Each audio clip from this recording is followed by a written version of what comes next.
sting operation ಮಾಡಿ ಸತ್ಯ ಹೊರಗೆ ಎಳೆಯೋನು ದುಡಿಮೆಯ ನಂಬಿ ಬದುಕು ಅಂದ ಅನ್ನೋರು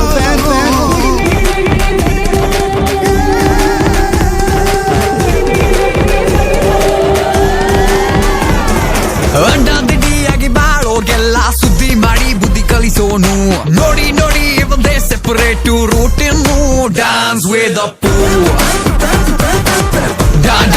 ಡಾನ್ಸ್ ವೇದ ಪೂ ಕನ್ನಡ ತಾಯ್ನಾಡು ಹರಸಿ ಬೆಳೆಸಿದ ನೆಲಬೀಡು ನಿಮ್ಮೆಲ್ಲರ ಮನೆ ಮಗನಾಗೋ ಭಾಗ್ಯ ನಂದೇ ಎಂದು ಡಾನ್ಸ್ ವೇದ ಪೂ